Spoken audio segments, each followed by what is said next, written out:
Phenyl implant surgery के बाद क्या हर समय पेन रहती है?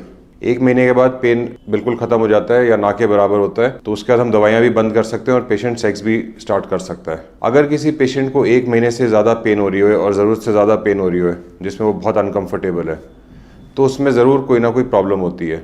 जो कॉमन प्रॉब्लम्स हैं, पहला तो इन्फेक्शन, दूसरा नर्व पेन, तीसरा इम्प्रॉपर प्लेसमेंट, चौथा ओवरसाइज इम्प्लांट और पांचवा स्टिफ टिश्यूज़।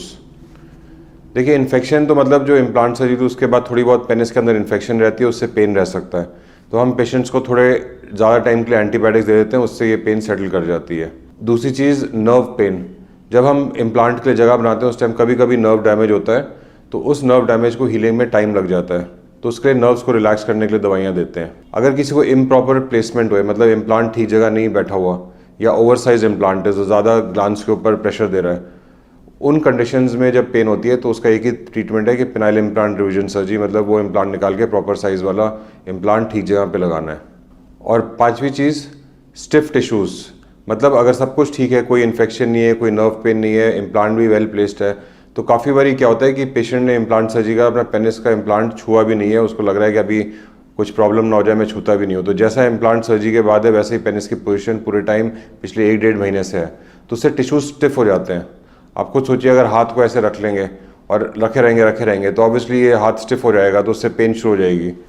वैसे ही पेनिस अगर एक ही पोजीशन में पड़ा रहेगा तो उससे पेन शुरू हो जाती है। तो 1 महीने बाद जब पेन खत्म हो गई है, कम हो गई है, टिश्यूज हील कर गए, तो पेशेंट्स को पेनिस के इम्प्लांट को साइक्लिंग करनी चाहिए। जो इन्फ्लेटेबल इम्प्लांट्स होते हैं उसको इन्फ्लेट डिफ्लेट करके साइक्लिंग करते हैं, और जो मैलेबल इम्प्लांट्स होते हैं जैसे कि इंडियन इम्प्लांट या अमेरिकन टेक्ट्रा इम्प्लांट, रिजिटेन इम्प्लांट, ये सारे इम्प्लांट्स को ऊपर नीचे करके साइक्लिंग करनी पड़ती है। उस साइक्लिंग से जितना मूवमेंट करेंगे इम्प्लांट को ऊपर नीचे राइट लेफ्ट, उतना ही टिश्यू सॉफ्ट होंगे और उससे पेन कम होगी।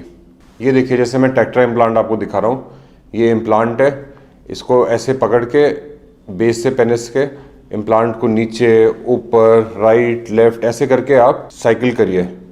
सर्जरी के 1 महीने बाद ऐसे मूवमेंट स्टार्ट करिए। जितना आप मूवमेंट करेंगे उतना ही इम्प्लांट सॉफ्ट होएगा और आपको वो जो पेन और स्टिफनेस लग रही है वो कम होएगी।